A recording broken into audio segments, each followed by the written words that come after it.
Welcome to the Melanin Jelly Project Conversations, a podcast that celebrates diversity and representation in children's storytelling, entertainment, and edutainment. I am the host, Olunosen Louisa Ivaze. On this podcast, I chat with authors and creators of children's books, entertainment, and edutainment. This is also a collaboration with the Ottawa Black Book Club. So welcome Jumoke Verissimo. Jumoke is the author of Grandma and the Hidden Moon's Secret. I see that it's illustrated by Chinyere Okorafor. Yes. Yes, I'm going to ask more questions about her. So welcome to the Melanin Jelly Project's podcast. This is a podcast that celebrates representation and diversity in storytelling. My name is Louisa Olunosen Ivaze, and I'm the host of this lovely podcast. So, first of all, Jumoke, tell me about yourself and what inspired you to write this lovely story. I'm a writer. I've written poetry and a novel, and now a children's story. I also teach at the Toronto Metropolitan University. I'm an assistant professor there, and in the past, I've written for papers. I've worked in advertising and PR as well. Mm-hmm. So I think I've done a fair share of different forms of writing, and I've tried to achieve excellence in the different writing forms. But I particularly think of myself as more as a creative writer, and I enjoy writing primarily because it is what I've always thought of myself.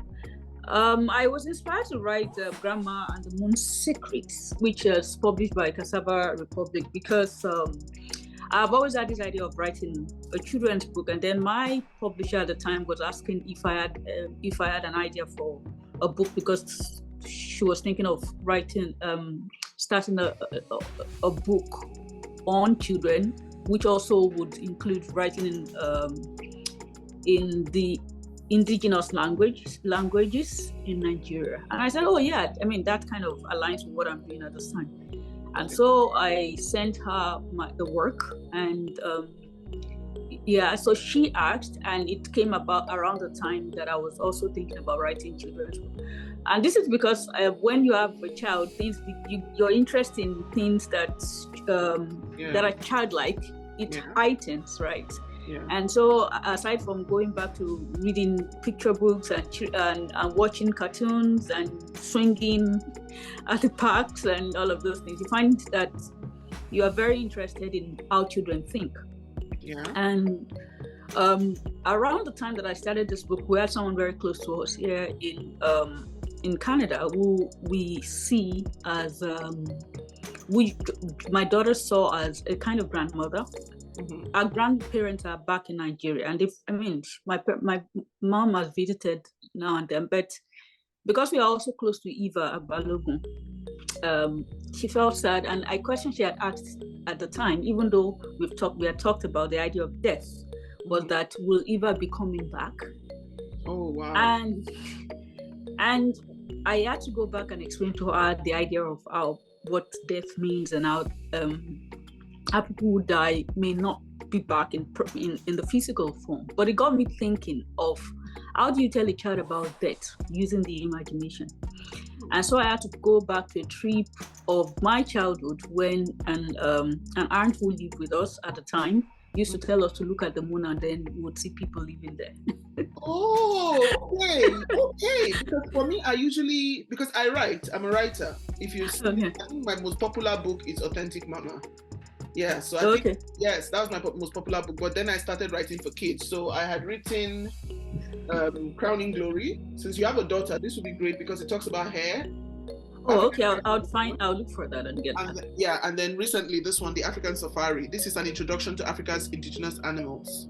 Okay, I think I saw this on your your page. And this is the newest and in them, there's also an activity book, but in it there's a teaching guide and all of that in them. Grief, so what I usually do most of the time when I'm online, I like to follow like-minded people. Okay, people who write books. If I see anything new in regards to this book, so when I saw this book that it was coming out, I said, but Jumoke writes for adults. So she started writing for kids. Anyway, no problem. So I just set it. So that's what I just do. I stalk, I just wait. So as soon as it dropped, I quickly ordered it. And when I read it, I wasn't expecting this. I wasn't expecting that it was going to be a story about a child's ability to cope with grief. I don't know what I was expecting. I don't know. I think I was just expecting, a fun children's story. But grief is an aspect of life. Yeah, grief is an aspect of life. And I don't know if for me I don't know if anybody has, I can't say there is a manual on the perfect way or the best way to cope with grief. Yep, that's true. Yes, everybody copes with it in different ways. I lost my childhood friend. We've been friends since primary school, about 6 years ago, and till date, I still cry on his birthday. Because I just go, is this what death is like? So they just don't come back. Our kids are never going to play together. Yeah. So this one, I liked how you started it. Very simple. She lives in Ibadan. Her parents are schooling in Canada. And the way the story develops, you start by showing the kind of relationship she has with her mother, with her grandmom, and then the grandmom passes away. How important do you think it is for us to talk about these kind of things in children's stories, like grief, coping with grief? How important do you think it is for children to see this kind of to read this kind of stories about coping with grief? First of all, I think I think that every story is important. I mean, we think of children. First of all, I can say that when I started raising, when my child started growing up, I wanted to help her to understand that she's an individual. Okay. So that I'm not trying to impose my identity on her, that she has her own personhood. And in understanding that, I've found that I try to discuss issues that people may find not appropriate for children. But the thing is that at what point do you discuss those things with a child? With a child, yes. And perhaps it also has to do with my own upbringing. My parents didn't shy away from discussing anything with us. I mean, okay. Yeah. They were the traditional African parents. I don't know how they did it, but at a time when, because the memories I have is of sitting down and listening to the news with while my dad was, and he'll be asking questions as if we are adults, right? About it didn't occur to me at the time. He just said that maybe there's someone on TV and he'll just say, this person, and then he looks at us, but we didn't see it as a conversation, at the time. But when I look at it, those things perhaps are instrumental to my idea of what it means to be an individual and a person. Okay. Not outside of being my parents' child. And I perhaps try to replicate that in my child and understand that, especially in in today's world where there are so many things, right, that we even adults are trying to learn. I'm my child. So regarding, just to go back to the idea of grief, even as an adult, I struggle with with losses and like you already said, the instance of friends that we know that will never return to us. We can't pick up our phones and call them. Yeah.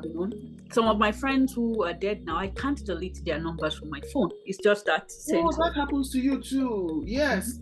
For me, even messages. I still have messages from my friend, and I think for me why that hurt so bad was because I was angry with him because he hadn't called me. It had been a while he hadn't called me. Now thinking about it, I could have just called him. I didn't know he was sick.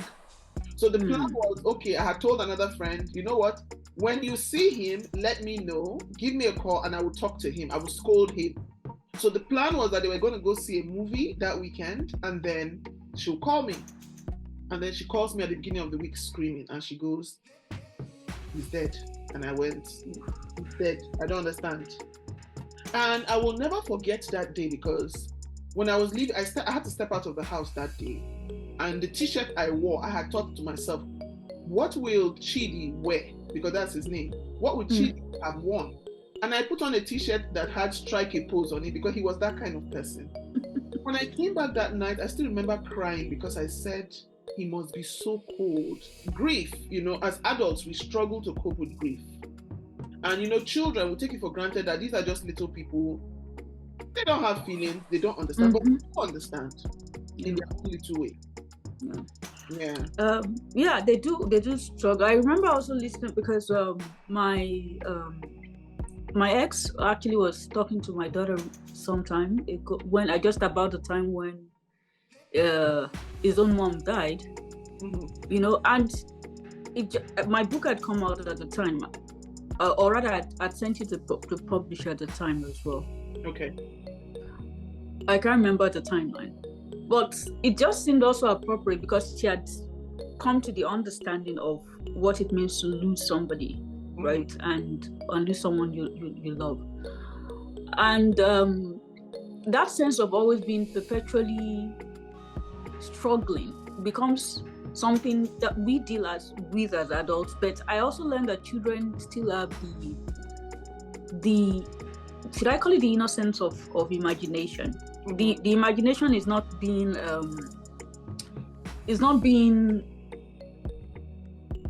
there's no collusion with the everyday struggles and the idea that of existentialist things that make it difficult to be an adult. But what they want is just to be able to move into that imagination, which is actually why it seemed easier to say, okay, you look at the moon. Even as a child, I remember believing that thing, that when I look over. You remember when we were kids, right? When you see that cattle egret and you start singing, leke, leke, give me one white finger. And then you will look at your finger and it actually seems to appear.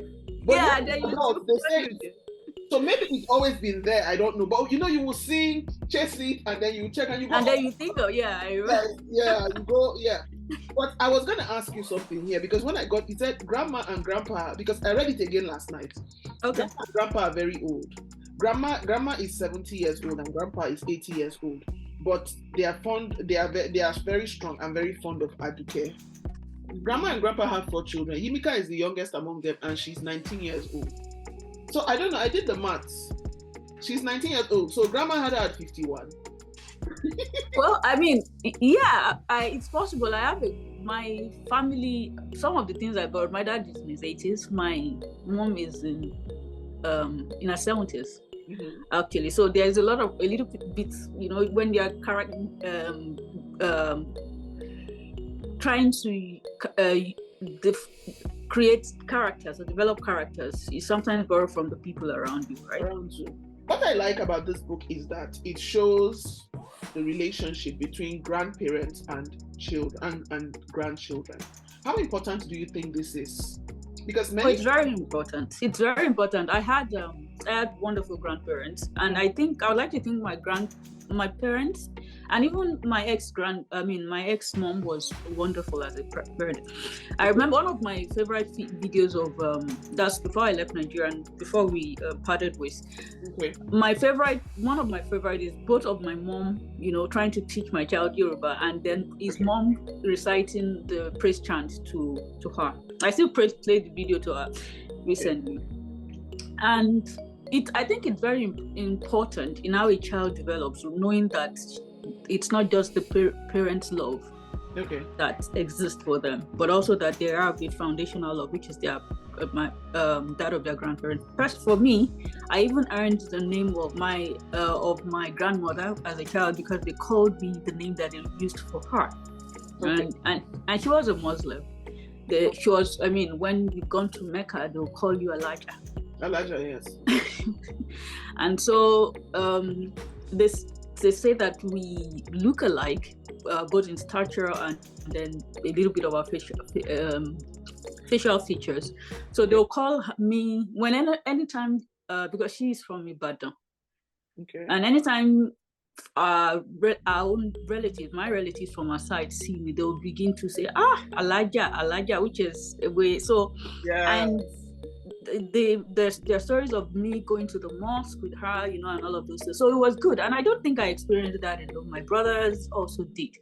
Okay. And I think it's very, very good if the opportunities arise, because not everyone has that opportunity to have a grandparent around them. But if an opportunity arises for a grandparent to be in a child's life, I think it's very good. Very good, yeah. When I hear stories, when people tell, like if I look at my parents as grandparents now and see how amazing they are, the love, between my parents and their grandkids. I wasn't really close to my grandparents. My grandmothers, I didn't have that growing up. So when I read stories and see how loving grandparents are, I look at my parents and I see that love, the love they have. So my sister that is in Nigeria has 3 kids. Okay. She has a boy and 2 girls. And it's so interesting. The relationship dynamics is interesting. The boy is very close to my mom. The girls are close to my dad, especially the very small one. Oh, okay. Yes, if people are going out of that, leaving the house, my father will always call you, hey, buy this for her. Buy this for her. And my sister, I was asking my sister, what do they discuss? My sister says she doesn't know. Sometimes they call and he wants to talk to her. And it's funny, sometimes they just, even my daughter, when she's talking to my parents, and they just keep going and going. I'm like, they discussing, yes. So I always wonder, they discussing, But thanks. So once again, I want to say thank you for this book. How important do you think it is for us to tell diverse stories? Oh, very, very, very, very important. I think we have different people, and acknowledging that difference is important. It establishes tolerance and respect. Ignoring the differences that exist is already a way to create bias, because we'll be telling each other to fit into a certain form, and that is where the problems come from. I think it's very important to establish diversity in our stories, so that children can learn that beyond me, there are others. And beyond me, there are others. Yeah, because I would have mirror and window stories. Beyond me, there are others. Okay. So it's important. And anyway, I don't know any other story to tell than. I like to write about what I know. Yeah, because some African stories, I said that is what I know. Yeah. And even if I tell stories that are connected to the places that I've lived, to the people that I've interacted with, it is also always going to be from what I have learned or what I perceive. So it's I enjoy reading stories from all over the world, and I introduce my daughter to stories from around the world as well, because it's important to respect others. Respect is very important. And the only way you can build or inculcate respect in a child is to tell them that, see, this is your story, but you have to listen to other people's story. That's how we can find a meeting point. Yeah, very true. Very true. Very true. Very true. And I wanted to ask about your illustrator, because I'm just looking at how beautiful. Oh, Chinyere, did she finish work here? Yes. Did you get, so you see, did you get to pick your illustrator yourself, or she was chosen for you by the publisher? Oh, the publisher chose Chinyere to illustrate the work. Okay. So I think based on different stories, because I think there are other writers that also she approached for this particular project, and once Chinyere and myself started working, I actually wrote the story, and then she developed it based on our interpretation. And I think this is very important, because I used to work in, like I mentioned, copywriting, so I worked with a lot of graphic artists and illustrators and cartoonists. One thing that I think from my working experience that has worked for in the past in terms of collaboration is that we all have different ideas about how to approach things as artists. And when we collaborate, there's always, being a writer, we visualize the space as well. but I think it's usually in our best interest to allow writers to see that, illustrators to see that they can also speak the story in pictures. Yes. Yeah. And so when given that, so because she actually was given the opportunity to illustrate based on her own interpretation, immediately I saw her illustrations. I was like, wow, I like this. Yeah. Because she was using a form that is very different in its approach in terms of it's really this watercolor. What is this? I don't know. I'm looking at it. What style is this? Actually, it's digital illustration. So she's actually done digitally from what I understand. Okay. But the thing is that even since I don't know much about illustration, so I'm going to be in terms of the use of style and design, but I know that the styles, just like in writing, can be different. Okay. Yes. And so this I like the way that it's between a painting and you feel the texture. Yes. The texture of it's like a painting, but I know that it's digital art that she used for this particular thing. But yes. I also like how the forms are dreamy. It's not defined the way it's really different. It's lovely. Yes, it's lovely. I like that she captured the fabric, everything. It jumps at you, and it's detailed, even though it's while also being dreamy. By dreamy, I mean there's an abstraction to it. Yes. But the abstraction is that it's something that forms in the mind as you sort of see some kind of invisible wind, yes. That's very wispy and playful. Yeah. Because her work is amazing. Like, does she work strictly with publishers or she does private work too? I would believe. I don't know, but I think she's a freelance illustrator. I think she does something else. Maybe she's an architect or some other thing like that. I can't remember, but yes, there are people like that. That is what I experienced with. I will show you this Alaba Onaji. Okay. I was looking. Oh yes, Alaba. Yeah. Amazing human being. I have referred people to him, because I wanted something. Not really like somebody saw it. My sister said it took her back to the textbooks. This is Oshun. Yeah. And these are hairstyles. And these are the priestesses. Because because when I was doing my research for this book, right, and it said it is believed in Yoruba folklore that Oshun was the first hairdresser that came to. Yeah. So what are some of the challenges you feel that diverse authors experience when trying to put their stories out there? What are some of the challenges you think they experience? In terms of because I don't know if I can speak to that, because my publisher is at this time is understands that as well. Okay.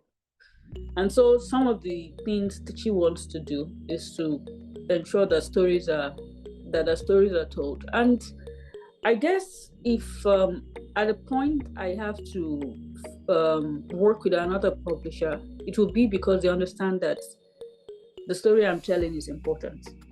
Okay. I think that makes a lot of sense. So although we like to think, I know the market is very difficult, and we like to think that, which is actually what happened, that when we have to sell our stories, because that's what we do. Once it leaves our hand, it becomes a product, And when we have to tell our stories, we understand that we begin to look for opportunities. I hope this publisher will like it. I hope this agent will like it. Mm-hmm. But the truth is, if my own thought, anytime I write a story, I want to tell the story, and that actually accounts for my multi-genre writing. So whenever I write a new thing, because my first books were a collection of poems, and that was because at the time the opportunity that arose was for publication of poetry. At the time I'd been writing short stories. I've published short stories, but I got opportunities to write as a poem, and I do love poetry above the genre. Okay. And if I write nonfiction tomorrow, it's because the thing that needs to be published needs the genre of nonfiction. And it's the same thing with my idea and this idea of diversity.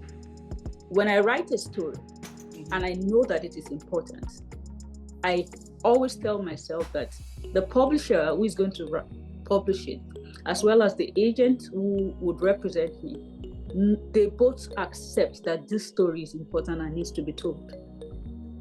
It is not, I'm not being done a favor. And I always appreciate and I'm filled with gratitude that they acknowledge and they represent and they respect my ideas. But first, before that, is the fact that I know this is a story that needs to be told. So do you think that traditional publishing affects the authenticity of the story? Because that's what we experience down here in Canada, because sometimes you have to adjust, you find yourself having to adjust your story. If you're publishing in Nigeria, no problem, because yes, this is the story we know.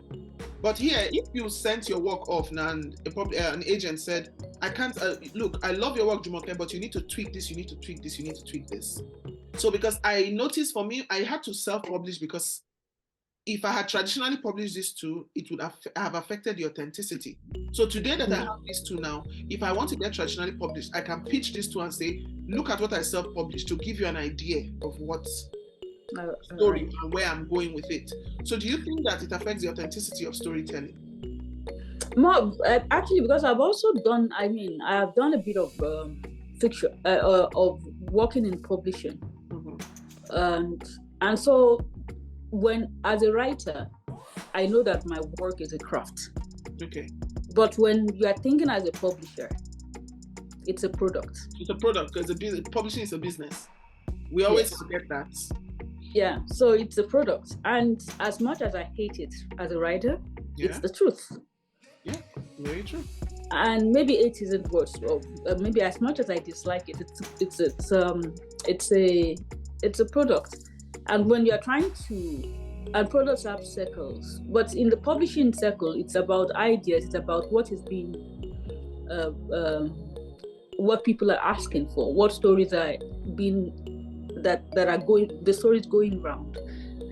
And some of us, I'm not that kind of writer. I don't write what is in the moment. I'm not the kind of writer that writes what's happening. Yeah, me too. I'm a reflective writer. So as a writer, it's maybe not advantageous. But one thing that I always tell when I'm talking about to colleagues that are also writers, and sometimes when I'm teaching creative writing on campus, is that if you've told a good story, if people don't hear it now, they'll hear it later.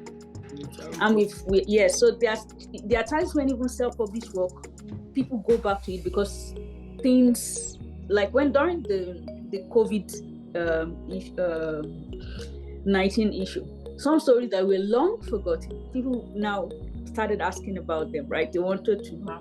So even if for me, if the story didn't seem to matter at the time because people were focusing on other things, and there's a lot of attention. I mean, people have very little attention span now, right? Because they're doing. So they are always like, what's happening now? I just want to focus on this thing. But at some point, as long as it's a story that matters and it's a story that's important, people are always going to return to it. And there was something like you said, it's also about the audience. If the audience that read the book found it meaningful, I think for me, it says a lot. Because if the story touches like 10 people, there are people that, 100 people can read your work and they'll just read it for entertainment. For me, that's it for me. You know, this thing you said now, it's about quality for me, not quantity. I remember during SARS, because I try to be very accessible. I know that as authors, you know, you get to a certain level where, you are not. But I try to be accessible. And remember somebody writing, I love it when I get random messages from people I don't know. I've gotten emails from people who read Authentic Mama, and I was so touched. In fact, the last one I got, the woman said that was around SARS.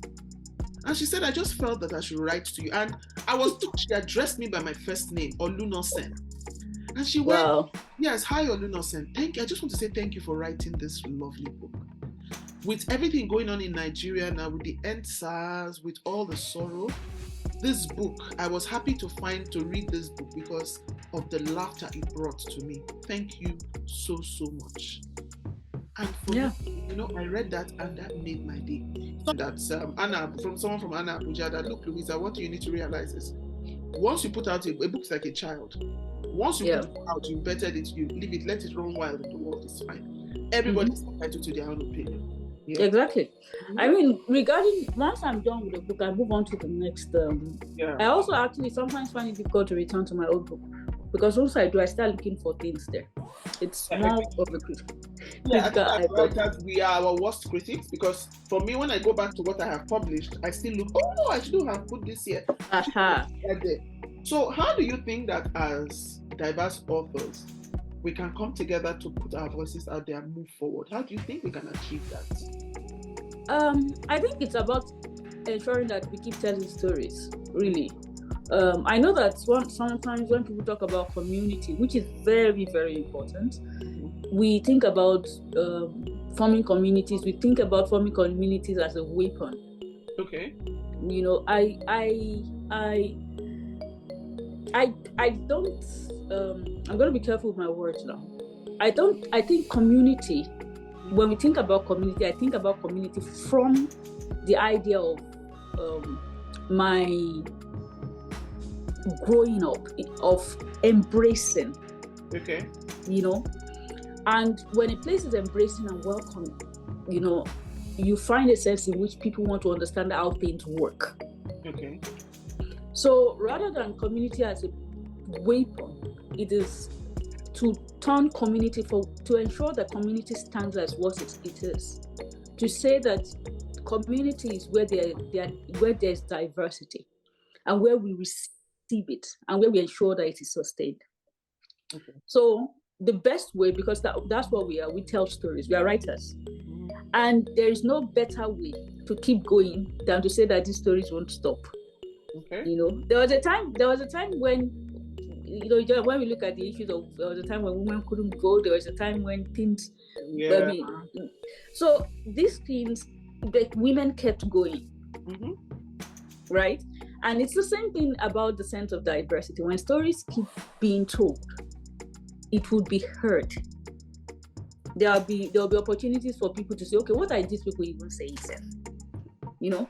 Yeah. But that essentially is, and that's for me is how how we grow communities. And even in communities, the diversity is diverse. It's varied.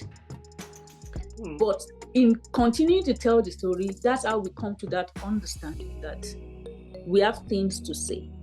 Okay. And some of those things can either bring us together or help, grow understanding. Community is not a place to say that we don't want you here. Okay. Rather, it is to say that we exist. And that's what we do with stories. We exist. We are here. Okay. We have something to say. Yeah. For a listener now, if somebody was listening to you and person was thinking of writing a children's story, what are some of the tips you can give a writer? Because they will always tell you that for children's stories, you need to make your reader connect with the character. You need to create a conflict. You need to create a resolution. What are some tips you can give for writing a good children's story? Well, I could say this on a lighter note. Find a child with a very sharp mouth to read your story.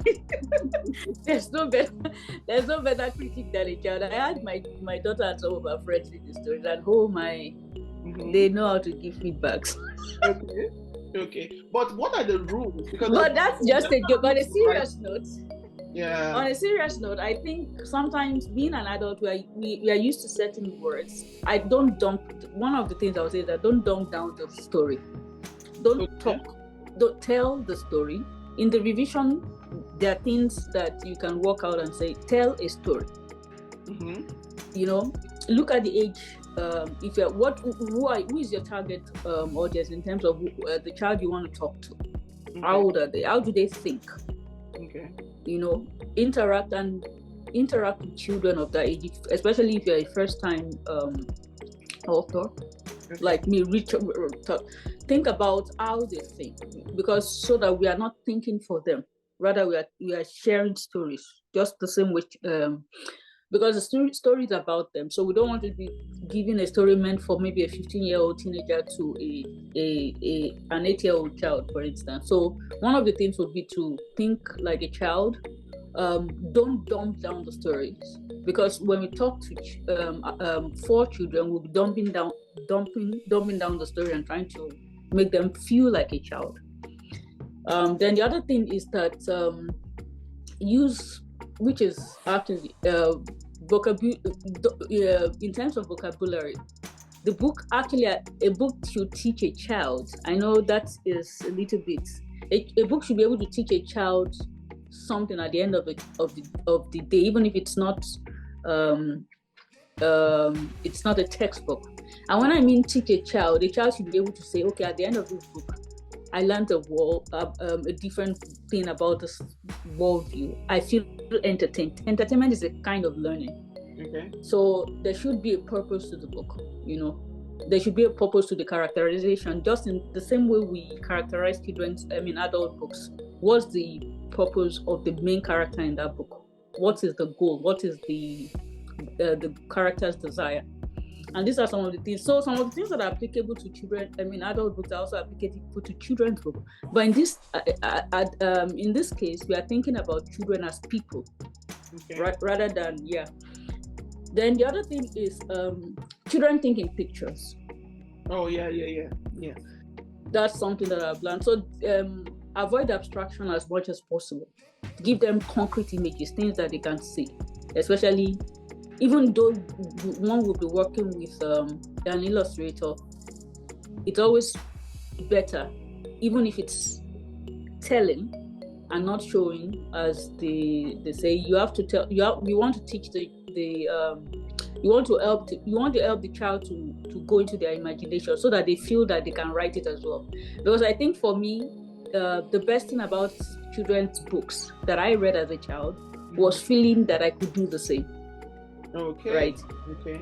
So when a child reads the book, they feel that they get the idea that they can tell it better. And one of the reasons, actually for me, I learned this during my interaction with my daughter and her friends, when I read the book to them then in its early stages. And I noticed that at the end of the story, they all started asking for papers, right? Okay. They wanted to draw, they came up with one or two things. But when one looks back, for those of us that ended up as writers, some of the stories we read were actually the things that inspired us to be writers.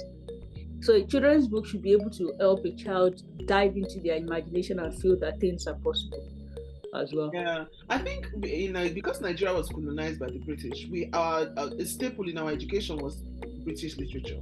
So I read all the Enid Blytons. Oh yes. Then from there, I went on to Mills and Boone. But I think one of the best things that happened was Space Setters. Space Setters were really good, especially in the teenage years. I also like Chike and the River. I think it's still... that book so there are books that I still need to read again. Chike and the River, Drummer Boy. Because last year, there's a particular one I'm trying to... I read Things Fall Apart again. They are all-time greats. They are those books that just remain, And Without a Silver Spoon. Mm-hmm. The Bottled Letter. All of them. I really liked Without a Spoon. I think it's a great student story. Okay, no, it was just Without a Silver Spoon. Eze Goes to School. So I think those books, right? So I'm just looking at this, and where she said, she told me this when Grandma's mother, who is your great grandmother, died. She said, when people die, they become tiny specks of light that makes the full moon shine brightly. Squint, do you notice the small spot in the moon? One of them is Grandma. So when I got to that point, I was torn between, for you people who are in the literary scene, is this fantasy or what does this fall under? This They'll say it's fantasy, but for me, I think it may be categorized as fantasy as a genre. But I think yes, the innocence of most children's books are usually fantasy, really. Mm-hmm. Most actually. A few writers do realistic book for children, very few. most children's book, and then when they begin to get into teenage years, when they are exploring maybe mystery, but most picture books are usually fantasy. Or if they are being realist in their stories. That means it will tilt towards like historical. I get books that are like history, like focused on history. Yes. That she has liked. She loved. I think during the month where they had Black history. Holocaust Day or something. I try to like different historical moments. So Black History Month, I'll get books around history, Black authors for her. Okay. And sometimes I pick books that actually also focus on history.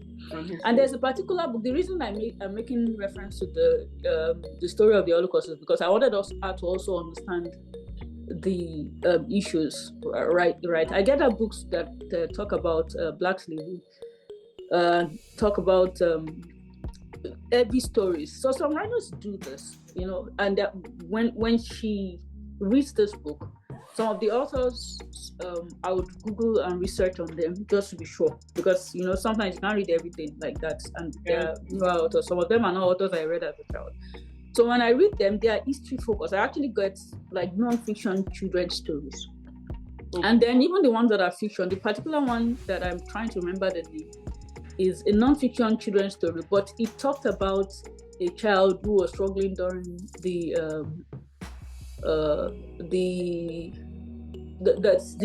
it talked about the Holocaust, but from a child's point of view. Okay. And one of the things that is usually difficult is to help a child understand these things. Difficult stories. How do you help a child understand slavery, for instance? How do you help a child understand colonialism? But there are actually authors that deal with this. With that you said, sorry to interrupt. I want to ask a question. So do you think that, I'm going to use African stories. Okay. You said you spoke about history and helping a child understand historical events. Do you think that writers can write about a different culture, like a white person? Because a lot of African stories we read growing up were the colonial versions of African stories. So do you think that if someone of a different culture wrote about Africa, they will write it with the essence, an African will write an African story? Or do you think it gets lost in translation? The storytelling gets lost in translation?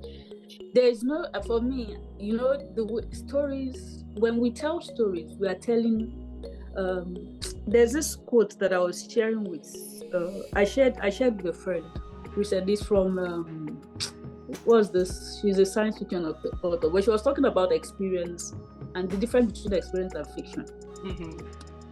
And the thing is that whoever the writer is, wherever they are from, you are always going to pick what you have experienced, even if the experience is not like it's based on things you have heard, it's based on books you have read, or even it's based on research. The story is always going to be what you know. And when I mean what you know, there's a difference between what you know and how you know the story. So there's a difference between somebody who experienced the story as something that was part of their life, and there's this different. I can write stories about being in Canada, about people in Canada, but I'm always going to write from the perspective of someone who's an immigrant. Yes, very true. Yeah. But you have to be true to yourself when you tell a story, right? And so my telling is based, my telling of the story is based on, we talk about perspectives in writing, right? We give characters perspective. So we have the omniscient, we have the first person, we have even the omniscient narrator has limited and all of that. So the omniscient, I'm going to use the perspective of the omniscient limited and the third person limited perspective and the third person omniscient. The third person omniscient is like God who sees everything, right? And the third person limited has knowledge of everything, but there are some things that are still hidden from them, right? So I'm going to say that when you, like, if I'm a Black person trying to write a story about China, for instance, it's going to be from a third person limited yes, perspective. Yeah, no matter how much I know, or if I have lived my entire life in China, the Chinese story is still not my story. Still not your story. Yeah, it's not. But I can tell the story because I have experience. I have an experience. But that story that I tell is limited.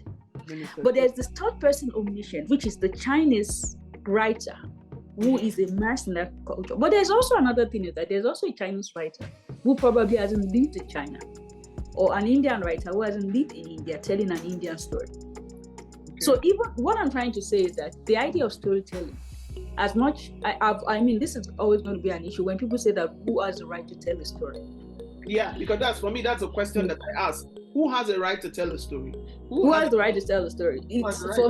For me, the thing is that it's not about who has the right to tell a story. It is, I'm going to make reference to, because this is something I've also been thinking about. There's always a reference, whenever people ask that question, and I keep telling myself I'll write an essay on it. Whenever people say, who has the right to tell a story, I always go back to when my mother would chide us when we are trying to say something, and she would say that you don't, there's a Yoruba word for it, but I'll translate it in English. When they say that you don't know how to deliver a story, or an idea, or something like that.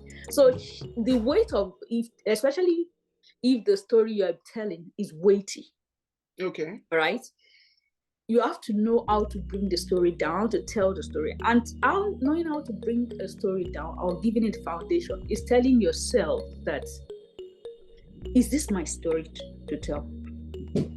Acknowledging that tells you how to tell that story. Because the thing is that as storytellers, we are always caught in that middle of, I want to tell stories, I want to tell the story, I want to tell the story. But the thing is that, do you ask yourself, is this my story to tell? Is this my story to tell? Okay, maybe this is not my story to tell, but I have something to say about the story. What is the best way to tell the story? So that's why I was making the reference to my mom saying something about how you bring a story to the ground. It's about how understanding the foundation that you develop before building on the story. Okay. So when one is telling a story, it is not about, when people get angry that people are telling stories that aren't theirs, they always something. But when people say someone doesn't belong somewhere, it's always a very sensitive line, because to cross, because when people like me think about belonging, I'm not in Nigeria anymore, so it's always a very fragile line for me. And when we say someone doesn't belong in a story, what are we essentially story? That stories that are local should remain in the local space, or that when you want to tell stories that are local, you shouldn't tell it as if you are the local person, as if you inherited the story, which is the problem with most writers. They tell the stories as if they embody the experience, So that's why I made the reference to the elements of fiction in terms of point of view. Yes. So there's a way you tell the story, and you say, I'm telling this story as an observer. Okay. Almost like with permission. That's how I see it. Exactly. You're telling that story. There's a way that and this is also from the sense of, when I earlier talked about community, and I mentioned that when we form communities, we welcome people into communities. Okay. When we welcome people into communities, like, we're not saying, like, people have welcomed us here to Canada. And even here in Canada, there are different communities. There are, Japanese communities, Italian communities, Greek communities, and all of that. But we all know that we are in Canada, right? But we can't suddenly say that because we are in Canada, we don't recognize that people didn't own the land. Yeah. So it's the same thing, that you are welcomed, that you can tell a story does not mean you own that story to tell. And so that's why when I said you have to understand that in setting the foundation of the story, there should be something that helps you that helps the reader recognize that this is not your story to tell, but you are trying to have something you want to have because you're a storyteller. And because storytellers get ideas from different spaces. You are saying that, permit me to tell the story. Permit me to tell that story, the story. Okay. Yes. Yeah. So if people want to buy your book, Jumoke, where can they find your book? Oh, it's in all bookstores in Canada. If you're in Canada, order across Canada.